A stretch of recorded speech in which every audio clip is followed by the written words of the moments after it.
তেলের দাম বৃদ্ধি পরবর্তী অবস্থা জানাতে নারায়ণগঞ্জ থেকে যুক্ত হচ্ছেন সহকর্মী হাবিবুর রহমান। হাবিব, সরবরাহ বাড়ানোর পর পাম্পের আজকের খবর জানাবেন।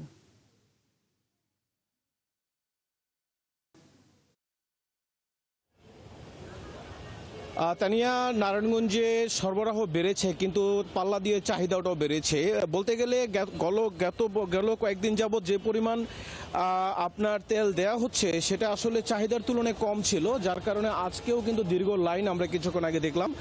আপনাকে যদি বলি, নারায়ণগঞ্জের পেট্রোল পাম্পগুলোতে কয়েকটা পেট্রোল পাম্প থেকে শুধুমাত্র এখন তেল দেয়া হচ্ছে, আর বেশিরভাগ পেট্রোল পাম্পগুলি এখনও বন্ধ। তাদের ডিপো থেকে তেল এসে, জ্বালানি তেল এসে না পৌঁছানোর কারণে পেট্রোল পাম্পের বাহিরে যে গাড়িগুলোর দীর্ঘ সারি আমরা দেখলাম।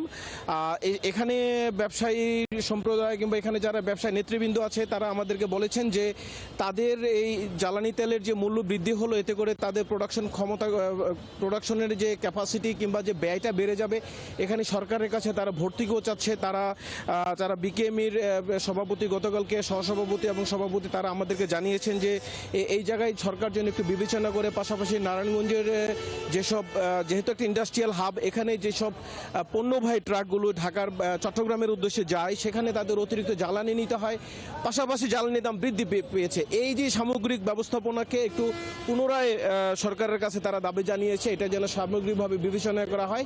তা না হলে ম্যাক্সিমাম রেভিনিউ প্রদানকারী নারায়ণগঞ্জের ব্যবসার মধ্যে একটা বড় প্রভাব পড়বে বলে তারা আমাদেরকে জানিয়েছেন। তো তানিয়া, সরবরাহের পর নারায়ণগঞ্জের পেট্রোল পাম্পগুলো থেকে পেট্রোল সরবরাহ করা হচ্ছে, কিন্তু আজকে এখন পর্যন্ত এসে পৌঁছে নেই।